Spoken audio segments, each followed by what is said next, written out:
Today we're going to continue doing a first read of Mice and Men. We're going to read through the rest of the first chapter, pages 4 through 10. And I'm sorry, 4 through 9. And we're going to keep talking about the themes and that we're studying, as well as just some background information and our main characters, Lenny and George, as they get started on their jobs during the Great Depression. So here's a first read. Your second read will be annotations with the themes, using your metacognitive bookmark and continuing to interact in the way that I'm asking you to, so that when you go to write, your reading transfers to your writing, so that your annotations and your reading thinking has a purpose. So we left off on page 3. And so we read 2 and 3 together as the descriptive language introduction to that round setting, and just setting the scene for this peaceful moment, moving into sort of the rest of the novel setting that will be more chaotic, and then we're going to end in that same descriptive language, very vivid scene. So these are the characters, Lenny and George, interacting in that scene that we drew together, and we looked at that language. We already met our characters and had some description. They're quite opposite. Lenny is a large guy who's very strong and takes his lead from George. George is a small guy who's very shrewd and is going to be sort of hard, rough around the edges. So they're two opposite guys, and we wrote yesterday an annotation that tells us in the theme that we studied. Hey, it's missing. But we wrote an annotation together about the theme of friendship and companionship, about how these two guys seem to be companions and George seems to be the leader of the two. So let's keep reading with page 4. Listen along while I read out loud, and then your second read is going to go back and write a minimum of 3 annotations for your second read, multiple exposures to the text for first comprehension, second analysis, and then your transfer will be when you actually produce something with that analysis to show your learning and to show that you can move your comprehension into a space where you're thinking and producing. So, page 4. Top of the page. He looked down at the ground in despair. Lenny, you never had none, you crazy bastard. I got both of them here. Think I'd let you carry your own work card? Said George. Lenny grinned with relief. I thought I put it in my side pocket. His hand went into the pocket again. George looked sharply at him. What'd you take out of that pocket? Ain't a thing in my pocket. Lenny said cleverly. I know there ain't. You got it in your hand. What you got in your hand, hadn't it? I ain't got nothing, George, honest. Come on, give it here. Lenny held his closed hand away from George's direction. It's only a mouse, George. A mouse? A live mouse? Just a dead mouse, George. I didn't kill it. Honest, I found it. I found it dead. Give it here, said George. Leave me have it, George. Give it here. Lenny's closed hand slowly obeyed, just like a child, as if George was his parent. George took the mouse and threw it across the pool to the other side among the brush. What you want of a dead mouse anyways? I could pet it with my thumb while we walked along, said Lenny.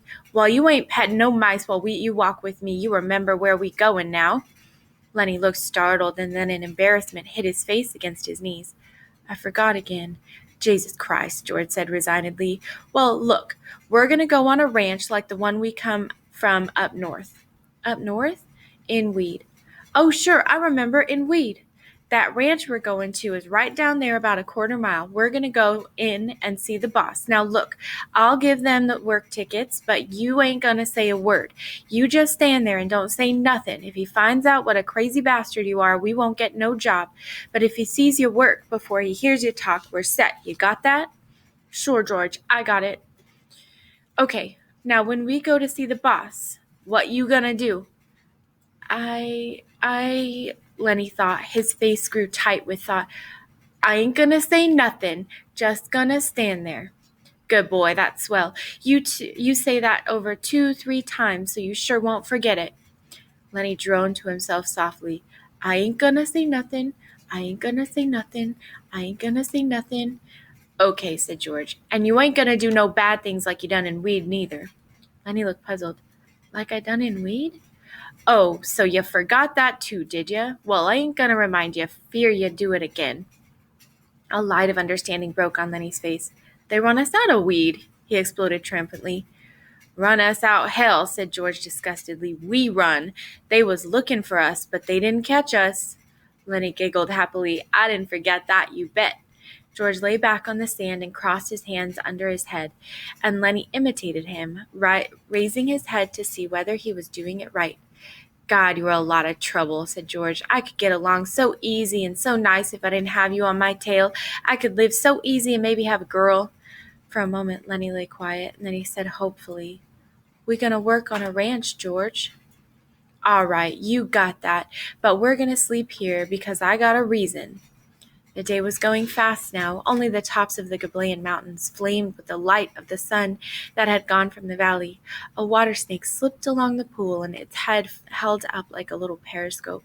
The reeds jerked slightly in the current. Far off toward the highway, a man shouted something, and another man shouted back. The sycamore limbs rustled under a little wind that died immediately.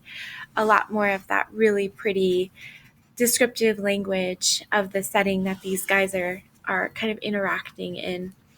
George, why aren't we going on to the ranch and get some supper? They got supper at the ranch. George rolled on his side. No reason at all for you. I like it here. Tomorrow we're going to go to work. I seen thrashing machines on the way down. That means we'll be bucking grain bags, busting a gut.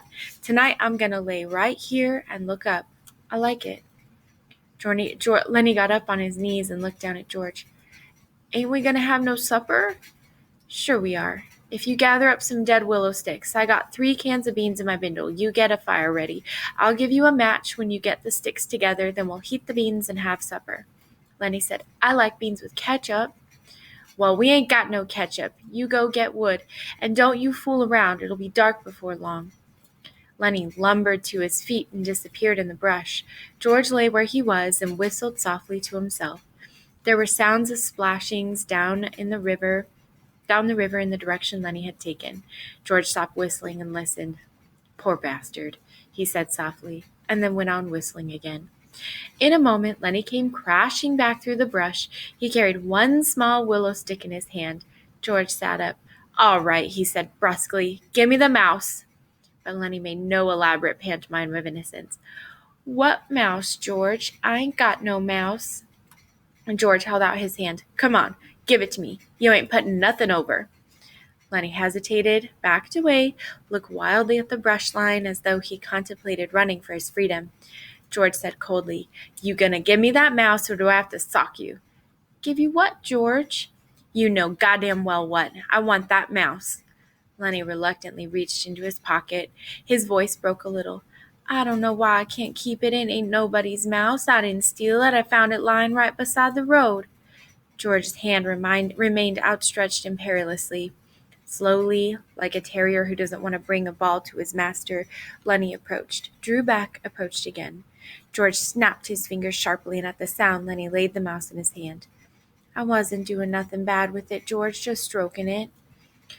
So we're going to see a lot that Lenny really likes soft things, and he is just very gentle and sweet and innocent. He doesn't know his own strength. He doesn't know what he does to maybe harm little things that he touches that are soft, like little animals. He just is very sweet, very childlike, and George is very much like his protective or disciplinarian parent we see in this companionship, friendship interaction. So let's keep going. We're on page 6 if you got lost. George stood up and threw the mouse as far as he could into the darkening brush, and then he stepped to the pool and washed his hands. You crazy fool, don't you think I could see that your feet was wet where you went across the river to get it? He heard Lenny's whimpering cry and wheeled about again like a baby. Blubbering like a baby. Jesus Christ, a big guy like you. Lenny's lip quivered and tears started in his eyes. "Oh, Lenny," George put his hand on Lenny's shoulder. "I'm taken away just for meanness. That mouse ain't fresh, Lenny. And besides, you've broke it petting it. You got another mouse that's fresh, and I'll let you keep it a little while." Lenny sat down on the ground and hung his head dejectedly. "I don't know where there is no other mouse. I remember a lady used to give 'em to me, ever one she got. But that lady ain't here." George scoffed. "Lady, huh? Don't even remember who that lady was. That was your own Aunt Clara, and she stopped giving 'em to you. You always killed 'em." Lenny looked sadly up at him. "They was so little," he said apologetically. "I'd pet 'em, and pretty soon they bit my fingers, and I pinched their heads a little, and then they was dead because they was so little." And Lenny is so strong, he doesn't know how powerful he is and kind of the pain he can cause in that power because he's so innocent. "I wish we get the rabbits pretty soon, George. They ain't so little." "The hell with the rabbits, and you ain't to be trusted with no live mice. Your Aunt Clara gave you a rubber mouse, and you wouldn't have nothing to do with it." "It wasn't no good to pet," said Lenny. The flame of the sunset lifted from the mountain tops, and dusk came into the valley, and a half-darkness came in among the willows and the sycamores. A big carp rose to the surface of the pool, gulped air, and then sank mysteriously into the dark water again, leaving widening rings on the water. Overhead, the leaves whisked again, and the little puffs of willow cotton blew down and landed on the pool's surface. Something Steinbeck does so well is descriptive language to make the reader feel like they're part of that setting and that relationship and the conversation.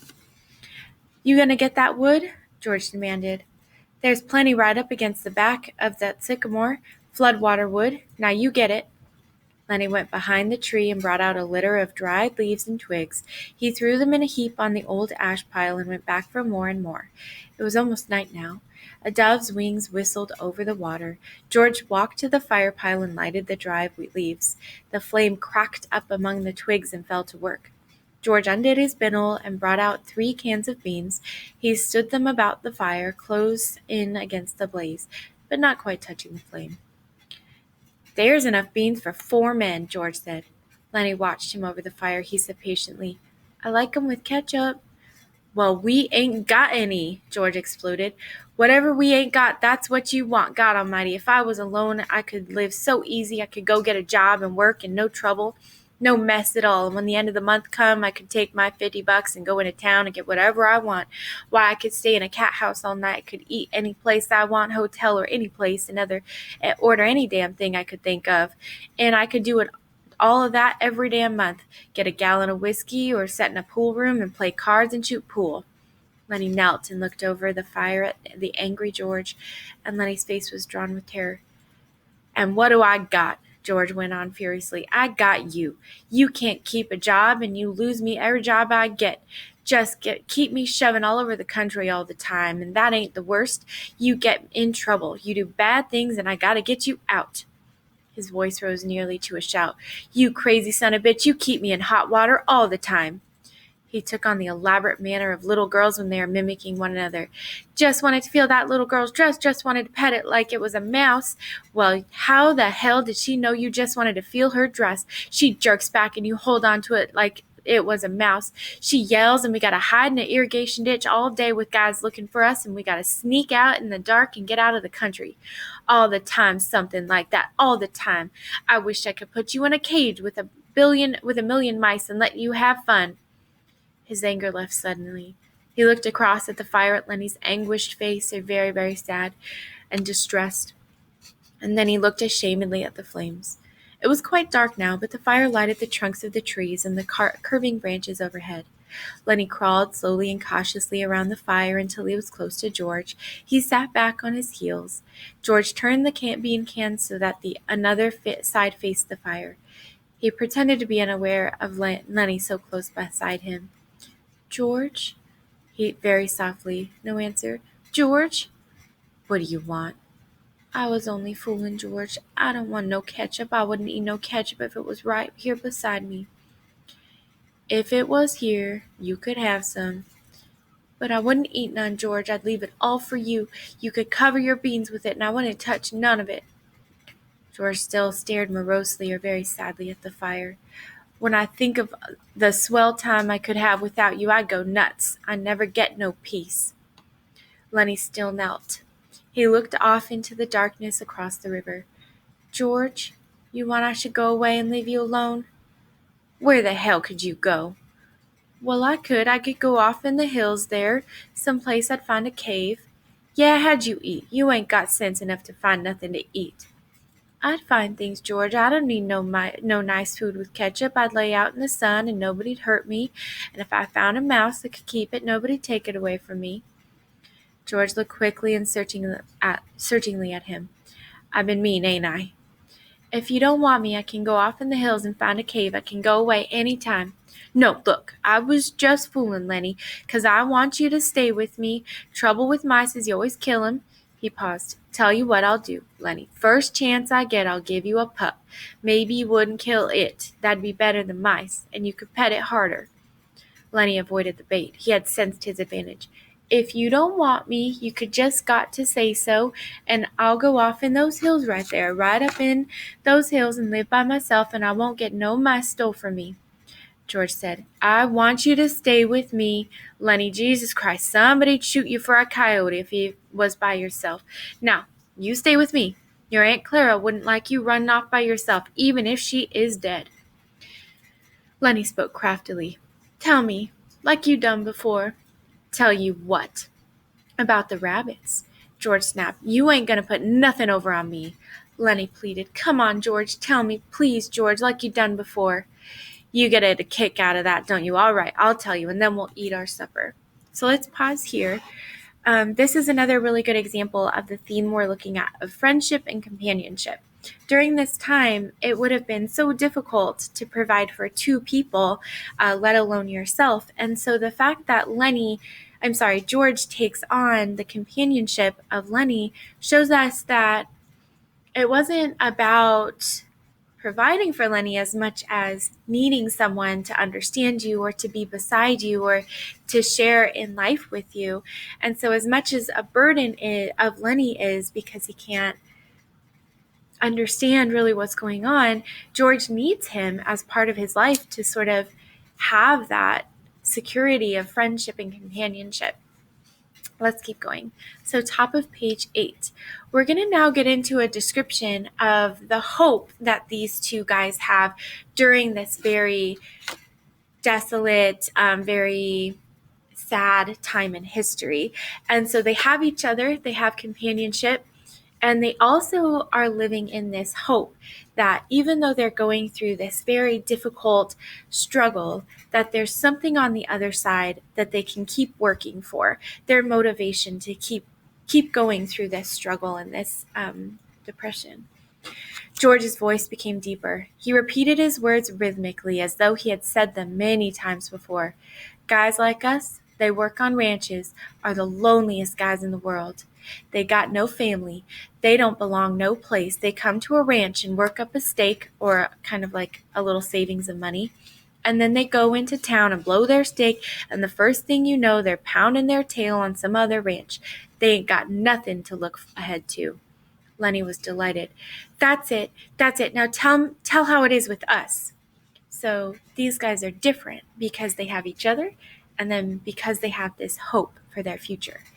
This is like what we're going to look at as the American dream, that you start with nothing, and if you work hard enough, that you can earn and have security and a house and something that you can own and you belong there. That if you work hard enough, you can achieve your dreams. George went on, with us, it ain't like that. We got a future. We got somebody to talk to that gives a damn about us.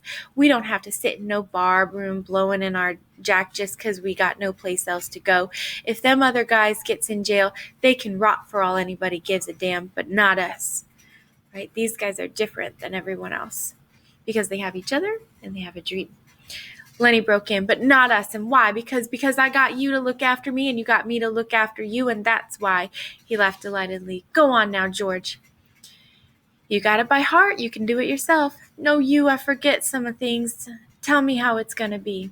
Okay, someday we're going to get the Jack together and we're going to have a little house and a couple acres and a cow and some pigs and live off the fat of the land, meaning they're going to like farm and produce their own produce and produce their own food. And so what they're creating on their ranch will support them and even give them a really good life that right now they can't possibly have because of the desperate job situation and the difficulty to earn money and take care of yourself.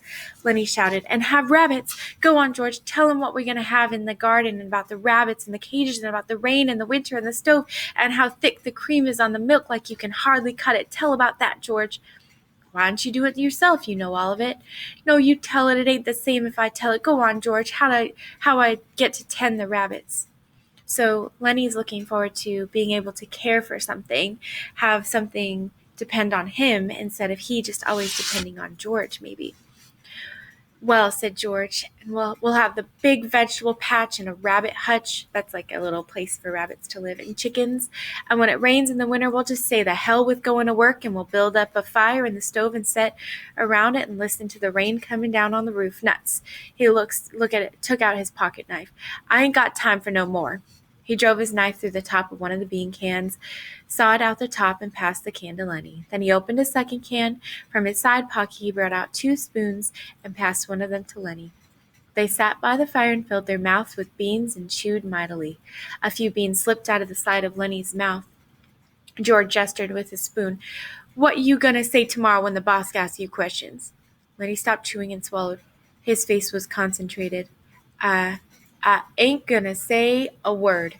Good boy, that's fine, Lenny. Maybe you're getting better. Maybe we get the couple acres. I can get you 10 the rabbits all right, especially if you remember as good as that. Lenny choked with pride. I can remember, he said. George motioned with his spoon again. Look, Lenny, I want you to look around here. You can remember this place, can't you? The ranch is about a quarter mile up that way. Just follow the river. Sure, said Lenny. I can remember this. Didn't I remember not gonna say a word? Course you did. Well, look, Lenny, if you just happen to get in trouble like you always done before, I want you to come right back here and hide in the brush. Hide in the brush, said Lenny slowly. Hide in the brush till I come for you. Can you remember that? Sure I can, George. Hide in the brush till you come. So this is really important moment of how George is taking care of Lenny and giving him a safe place to go in case he repeats history of making a mistake because he's misunderstood because of his innocence and his inability to understand like social situations. Top of page 9. And this is where we're going to end. But you ain't going to get in no trouble because if you do, I won't let you tend the rabbits. He threw his empty bean can off in the brush. I won't get in no trouble, George. I ain't going to say a word. Okay, bring your bindle over here by the fire, and it's going to be nice sleeping here. Looking up at the leaves. Don't build no more fire. We'll let her die down. They made their beds on the sand, and as the blaze dropped from the fire, the sphere of light grew smaller. The curling branches disappeared, and only a faint glimmer showed up where the tree trunks were. From the darkness, Lenny called, George, you asleep? No, what do you want? Let's have different color rabbits, George. Sure we will, George said sleepily. Red and blue and green rabbits, Lenny, millions of them. Furry ones, George, like I seen in the fair in Sacramento. Sure, furry ones. Can I just as well go away, George, and live in a cave? You can just as well go to hell, said George. Shut up now. The red light dimmed on the coals. Up the hill from the river a coyote yammered, and a dog answered from the other side of the stream. The sycamore leaves whispered in a little night breeze. So this is like their very safe space to be before they kind of go into this place of being vulnerable at a new job, where there's all sorts of new personalities and new social dynamics that Lenny has to interact with. So that was your first read. I gave you commentary and ideas. I kind of broke down things that we're looking at. Here is your bookmark. So you're going to do a second read, your second exposure to the text. You're going to do 3 annotations, 3 notes. So you'll highlight a piece of text. You'll come back and you'll choose a skill. You'll choose a theme so you can look at our themes. We're looking at the idea of broken plans, the American dream, friendship and companionship, minorities and stereotyping. In that section I just read, you're going to focus on the American dream, like I was talking about, and friendship and companionship, like I talked about. So as you're reading your second time by yourself, look for 3 pieces of text, 3 quotes from those pages 4 through 9. Find ideas of the American dream, friendship and relationship. Write 3 annotations total about the American dream, friendship, and companionship. If you need help remembering how to write your annotations, look at this bookmark that's on the post of your full text. Look at this video. This video will walk you through how to do those. You can also look at the model annotation we took together. Thanks for reading with me. Have a good day.